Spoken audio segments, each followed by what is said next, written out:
كان منصورا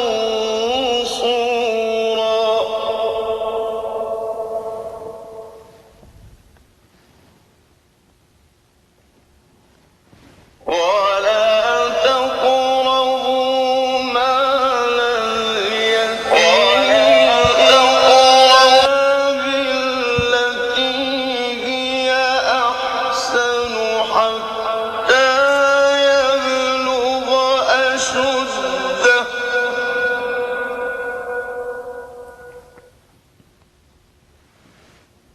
وأوفوا بالعهد إن العهد كان مسؤولا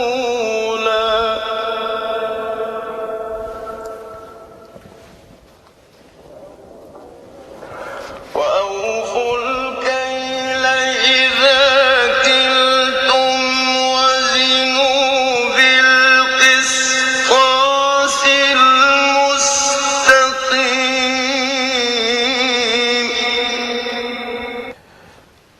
السلام عليكم ورحمة الله وبركاته.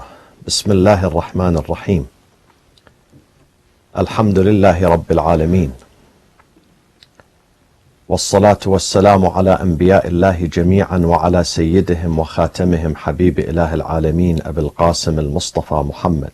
السلام على رسول الله أمين الله على وحيه وعزائم أمره، الخاتم لما سبق والفاتح لما استقبل، والمهيمن على ذلك كله ورحمة الله وبركاته.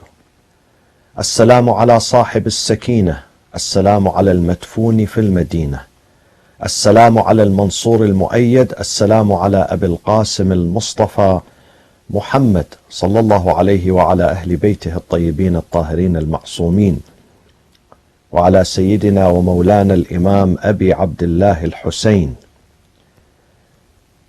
وعلى إخوته وأخته وأهل بيته وأصحابه، وعلى سيدنا ومولانا الإمام بقية الله في الأرض الحجة بن الحسن المهدي المنتظر عجل الله تعالى فرجه الشريف، وجعلنا الله من أنصاره وأعوانه. قال الله تبارك وتعالى في كتابه الكريم: أعوذ بالله من الشيطان الرجيم، بسم الله الرحمن الرحيم. إن مثل عيسى عند الله كمثل آدم، خلقه من تراب ثم قال له كن فيكون. الحق من ربك فلا تكن من الممترين، فمن حاجك فيه من بعد ما جاءك من العلم فقل تعالوا ندعو أبناءنا وأبناءكم ونساءنا ونساءكم وأنفسنا وأنفسكم ثم نبتهل فنجعل لعنة الله على الكاذبين. صدق الله العلي العظيم. In one of the nights in the city of Medina, while one of the relatives of the Prophet, a lady by the name of al-Fadl bint al-Harith, was sleeping, she woke up with a terrible dream. She was shocked. She came to the Prophet in the morning. She said, Ya Rasulullah, رأيت رؤيا مزعجة. I've seen last night a terrible dream. The Prophet said, what did you see? She said, I saw as if a piece of your flesh fell into my lap, and I was holding to it. The Prophet smiled. He said to her, this is a good dream. تلد ابنتي فاطمة مولودا فتكوني حاضنة له. This dream has a beautiful interpretation. My daughter Fatima is going to deliver a baby boy, and you going to be the nanny taking care of him. Few months later, Fatima alayhi salam, on the 3rd of Sha'ban, 3rd of Sha'ban, the 4th year of the Hijrah, delivered the baby boy. And that baby boy was Al-Husayn ibn Ali alayhim as-salam.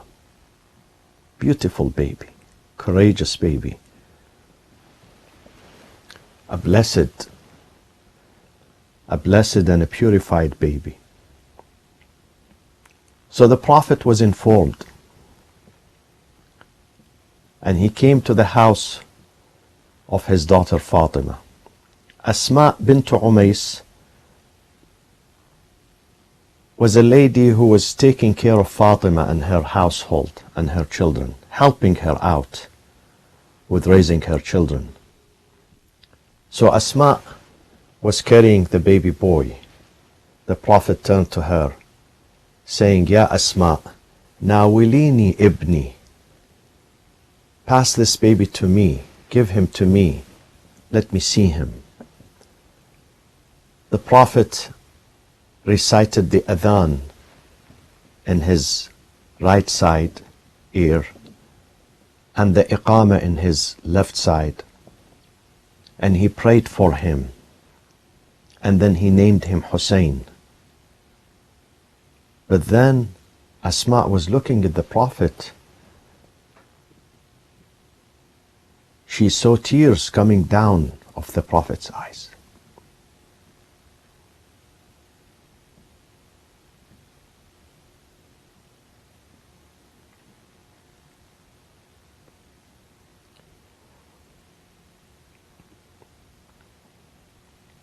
She asked the Prophet, something wrong with the baby, Ya Rasulullah? The Prophet asked in a very sad and halting voice. He said, no, he's physically okay. But I'm going to tell you something, don't share it with my daughter Fatima. إن ابني هذا ستقتله الفئة الباغية. The renegades, the bad ones among my nation, are going to murder this baby boy.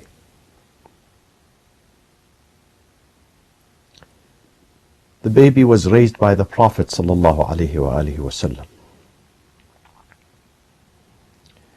Usually grandfathers feed their grandchildren, feed them good food, play with them. The Prophet not only fed Hussein with good food, but with good knowledge too, and good manners too.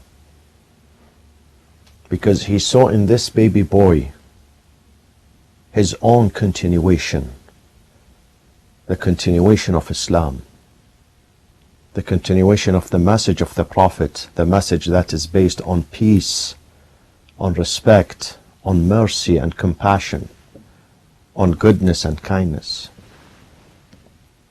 Thus the Prophet says something about Imam Hussein which is very unique. Husaynun minni wa ana min Hussein. Ahabba Allah man ahabba Husaynan. Hussein is of me, and I am of Hussein. May God love those who love Hussein, because Hussein is going to continue the path of his grandfather. So he was so close to the heart of the Prophet. The Prophet would play with him. The Prophet takes care of him. The Prophet gets hurt when he sees this baby crying. One day while he's passing on his way to the mosque, he heard the baby boy Hussein crying inside the house. So he knocked at the door and he said, Bunayya Fatima, askiti. My beloved daughter Fatima, take care of the baby, comfort the baby, ألم تعلمي أن بكاءه يؤذيني. Don't you know that when Hussein cries, I get hurt?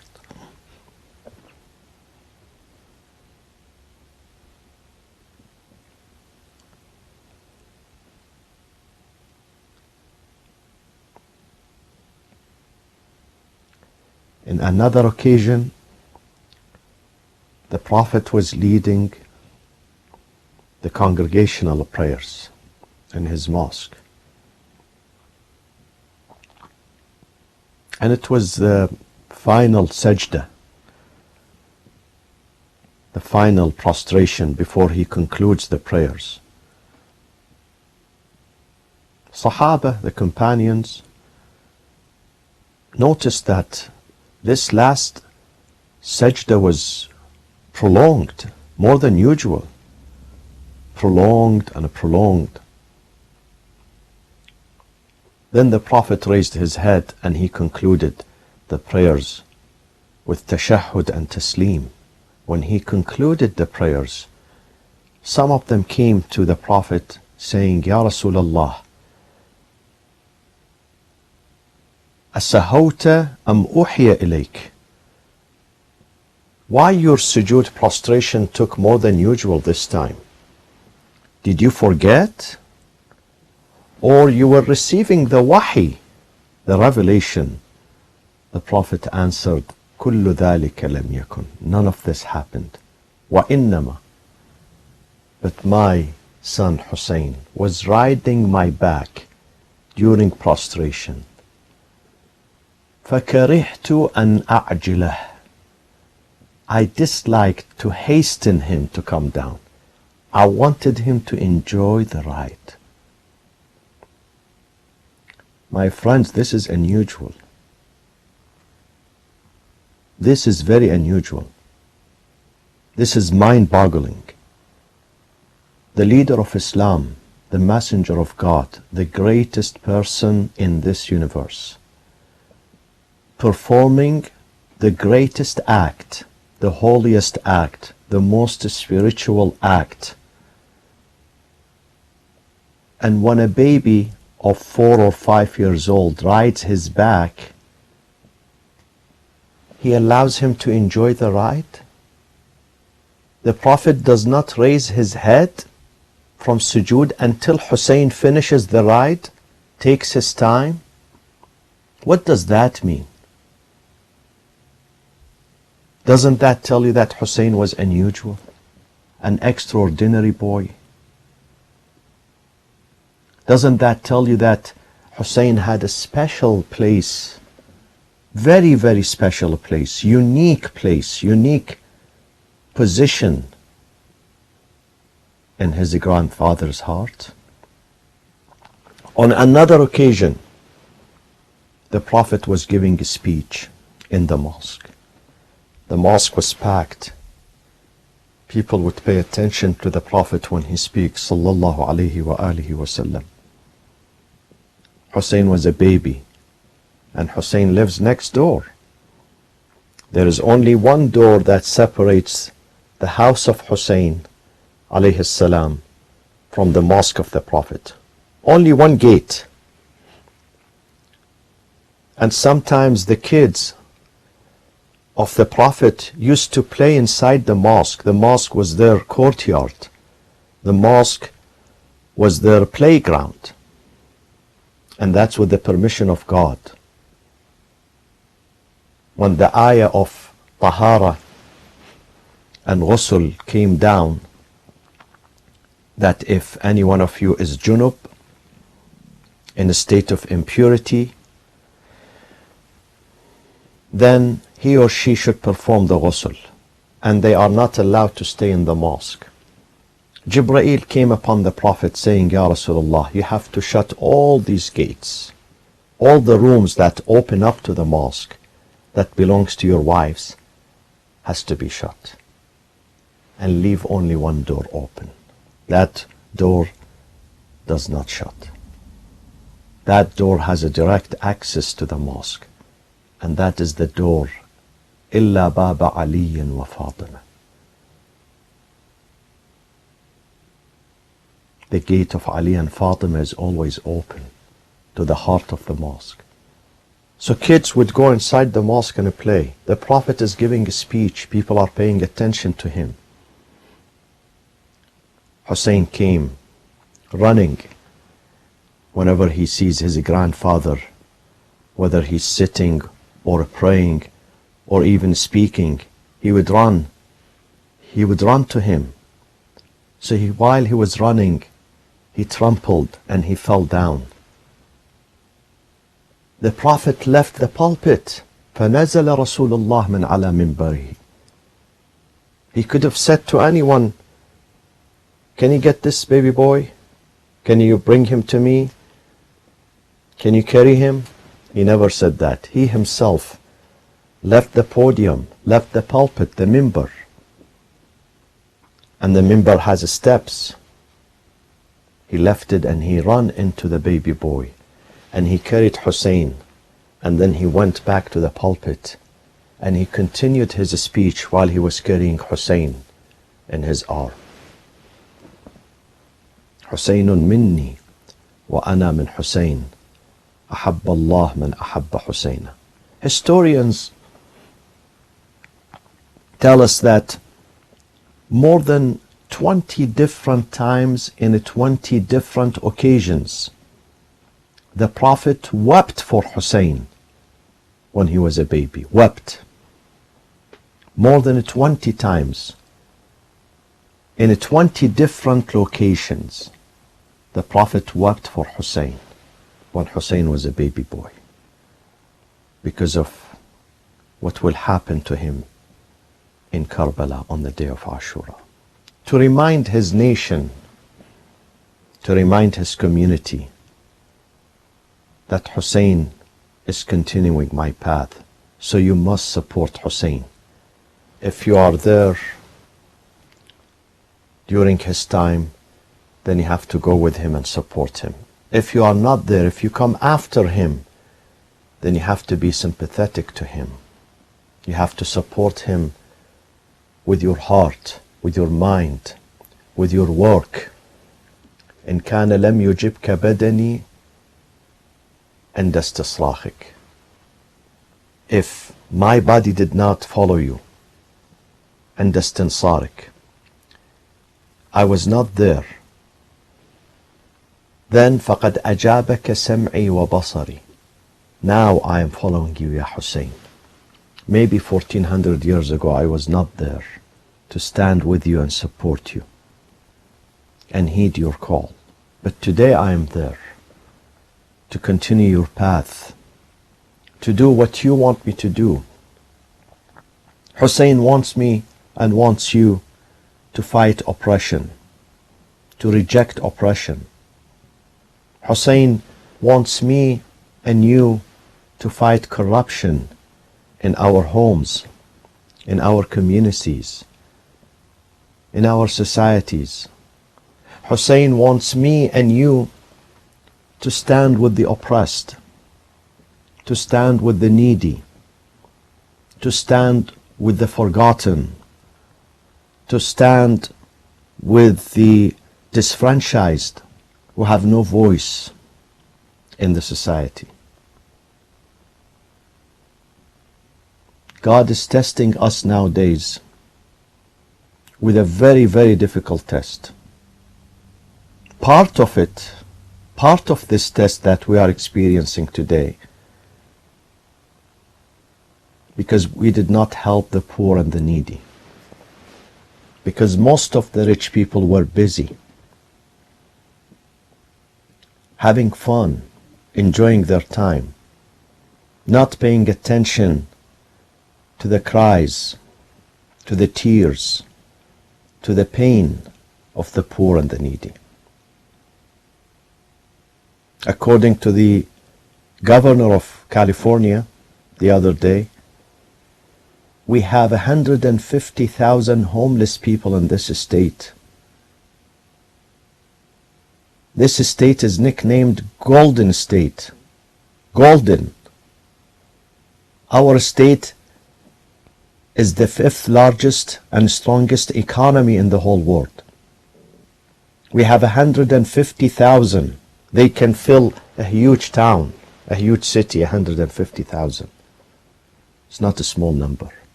For whatever reason, they became homeless. I don't know.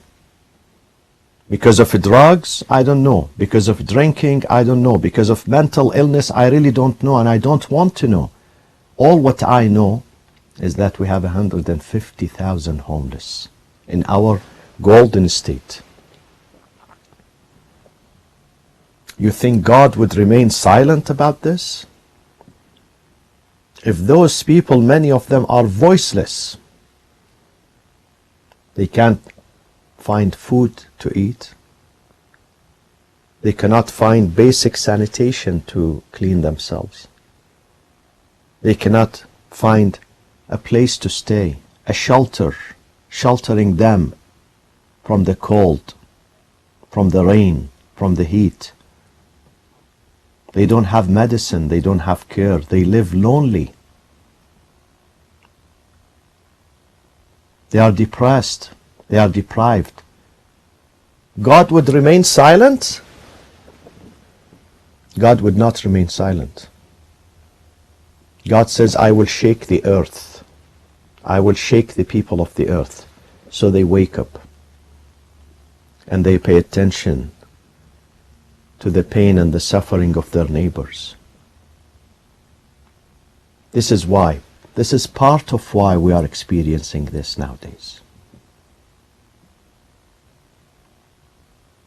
Because we did not incorporate justice in our life.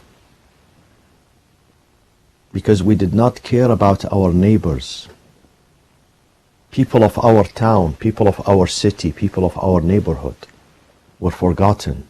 We pass by them and then we go home. And we say, I don't care. As long as I have my own apartment, my own house, my own mansion, I don't care. Except very few who have a true human conscience. Who have true human conscience. Those very few who initiate food drive and they share their food, they share whatever they have with others to bring some smile.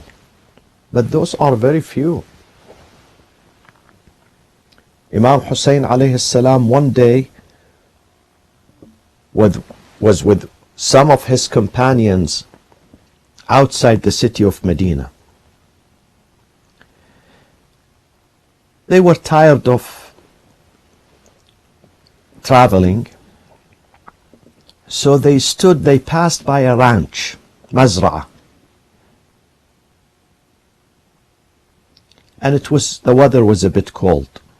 They were hungry. So Imam came close and he saw the man, the gatekeeper of that ranch, feeding a dog. He had a loaf of bread, so he would eat one piece, one bite, and then he throws the second to this dog, which was a guard dog apparently in that ranch. So Imam stopped there and he watched him. And Imam liked what this ghulam, what this guard did. And Imam wanted to promote goodness here. When you see something good, go to that person and tell him, good job, good job. Don't remain silent. You have a duty, you have a moral duty of encouraging people. وَتَوَاصَوْا بِالْحَقِّ وَتَوَاصَوْا بِالصَّبْرِ. Important fundamentals of our religion is al-amru bil-ma'ruf wal-nahyu anil munkar, enjoining good and forbidding evil, encouraging good, inspiring goodness, promoting goodness. Imam came to him. He said to him, and that ranch belonged to Imam Hussein alayhi salam. The ranch belonged to Imam Hussein. He was the owner.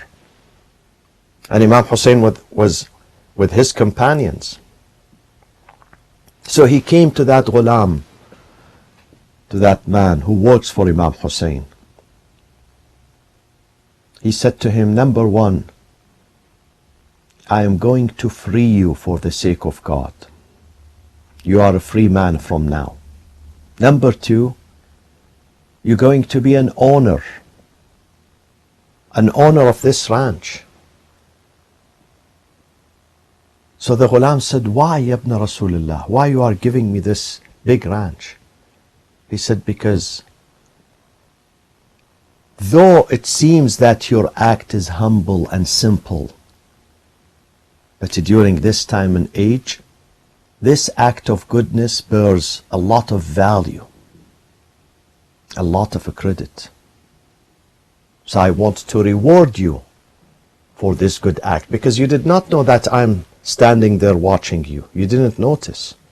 You were by yourself. And you shared your food with this animal, with this dog. You shared your food. You did not neglect this dog. So you deserve much goodness. You deserve to be the owner of this ranch. And you know what Imam Hussein told him after that? He said to him, now, do you allow me and my companions to be your guest? To be your guest. The ranch belongs to Imam Hussein. The farm belongs to Imam Hussein. But Imam Hussein gave it as a gift to this man. And then now he's asking him, would you allow me to be your guest? So of course the man said, of course, Ya Ibn Rasulullah, of course. You are the real owner. These are acts of goodness, my friends. They are very meaningful. They leave deep impact on the humanity. Though they are small, but in the eyes of God, whatever simple act you do is not small, is never small in the eyes of God, especially when it comes from your heart, from deep down your heart.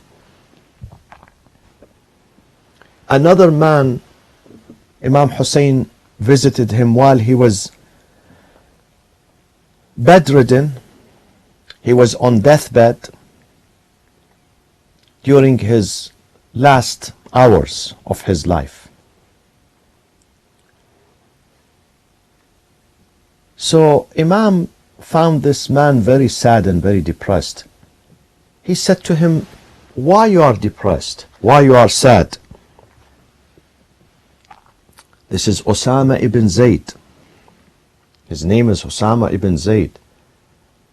And Osama ibn Zayd was one of the companions of the Prophet sallallahu alaihi wasallam.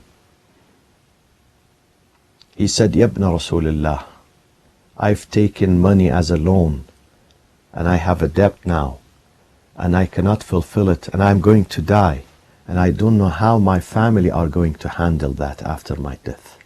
Imam said, how much is it?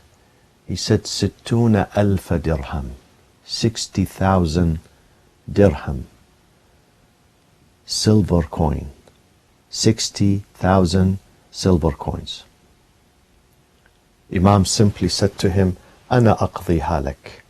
I'm going to fulfill this loan. I'm going to repay this debt. Don't worry about it. Our Imams were leaders in their relationships, in their mercy, in their compassion, in taking care of their societies and their communities. Imams are not just there to stand and give speeches and lead the prayers. Imams are leaders, role models in the community, searching for the poor, for the needy. How oftentimes we read stories of Amir al-Mu'mineen, his son Imam Hassan, his son Imam Hussein, his son Ali ibn al-Hussein, specifically Ali ibn al-Hussein Zain al-Abidin, and Imam Muhammad al-Baqir, Imam Ja'far al-Sadiq, all the Imams, whether they were in Medina or other cities. They leave their homes in the middle of the night where no one is noticing and no one is knowing, and they carry the big bag with food baskets. They themselves, on their shoulders, They carry it on the right and the left shoulder, carrying bags of food, filled with food. And they distribute that food to the poor and the needy in the middle of the night. This is imamah, this is leadership. وَافْعَلُوا الْخَيْرَ لَعَلَّكُمْ تُفْلِحُونَ. We are in this life for a number of days. How long we're going to live, we really do not know. But what we know is that we should not go back to God empty-handed. We should go back to God with some credit, with some good deeds. And the hadith says, رَأْسُ الْخَيْرِ بَعْدَ الْإِيمَانِ بِاللَّهِ. The fountainhead of goodness after faith in God. After faith in God, the second important act of goodness, التودد إلى الناس. Being nice, being compassionate to people. Tawaddud means show love, show respect, smile when you speak to people, ask about people, check on people, respect people, say hi to people, inspire people. التودد إلى الناس, being compassionate to people. واصطناع الخير إلى كل بر وفاجر, and helping and doing goodness.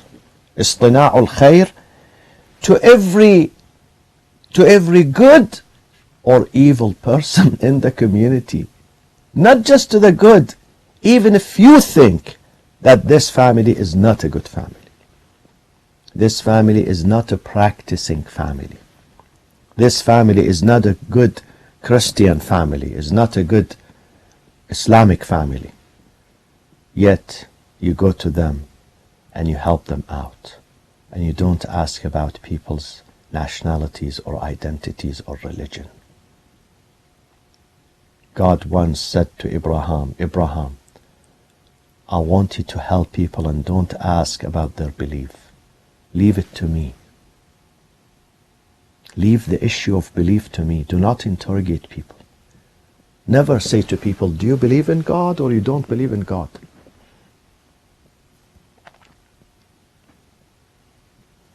Never. People are human. People are not infallible. Maybe today they are non-believers.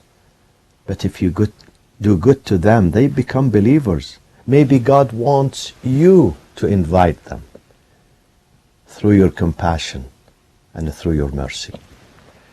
Congratulations on the 3rd of Sha'ban, the anniversary of the birthday of Al-Imam Abu Abdullah Al-Husayn ibn Ali alayhim as-salam, Al-Husayn al-Shaheed.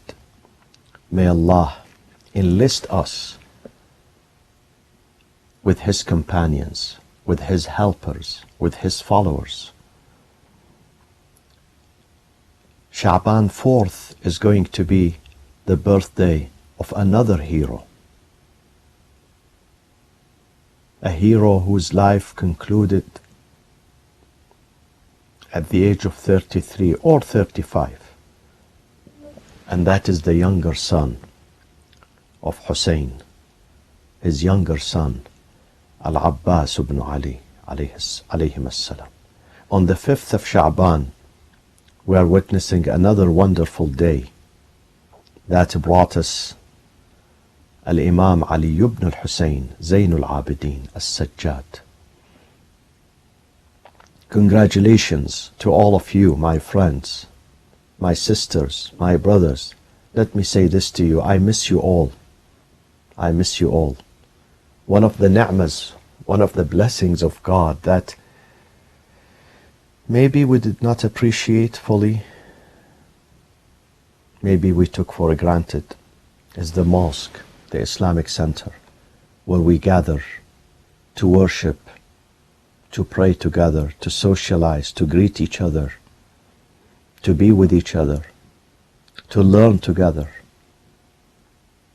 But this is a test from God. So if we cannot open the doors of the mosque, we can open the doors of our hearts to each other. We still can be connected. thanks to this technology. You still can speak to your parents, to your brothers and sisters, FaceTime them, enjoy talking to them, inspire them, strengthen them, support them, check on them. Tomorrow, inshallah, at 8 p.m. Pacific time, Sunday, 8 p.m. Pacific time, California's time, we're going to have a lecture on the life and legacy of Al-Abbas ibn Ali alayhim as-salam. And on Monday, 8 p.m. Pacific time, we're going to have a lecture on the life and legacy of Al-Imam Ali ibn al-Hussein, Zainul Abidin as-Sajjad, alayhim as-salam, inshallah. I leave you with the care, with the protection of our merciful Lord. And please, I ask you to stay together, to support each other, not to leave your house unless really it is urgent and necessary. And try to follow the rules and regulations of the health authority in your county, in your city, in your state, so you can stay safe, inshallah. Inshallah, it is few weeks, and then we get the clearance from Allah subhanahu wa ta'ala, and then we can go back to each other, and then we will appreciate, once we come to the mosque next time, we're going to appreciate how this mosque, this beautiful house, would bring us together, and how much we missed it. We're going to appreciate every blessing, every ni'mah of our merciful Lord. Let's conclude with this dua, دعاء الفرج. بسم الله الرحمن الرحيم. اللهم كن لوليك الحجة ابن الحسن صلواتك عليه وعلى آبائه في هذه الساعة وفي كل ساعة وليا وحافظا وقائدا وناصرا ودليلا وعينا حتى تسكنه أرضك طوعا وتمتعه فيها طويلا واجعلنا اللهم من أنصاره وأعوانه واكشف هذه الغمة عن هذه الأمة وأنزل علينا الفرج والصبر يا أرحم الراحمين ومن على مرضانا بالشفاء والعافية وإلى أرواح المؤمنين والمؤمنات ثواب الفاتحة مع الصلاة على محمد وآل محمد. Next we're going to have the Arabic lecture at 9 p.m. inshallah. Wassalamu alaikum wa rahmatullahi wa barakatuh.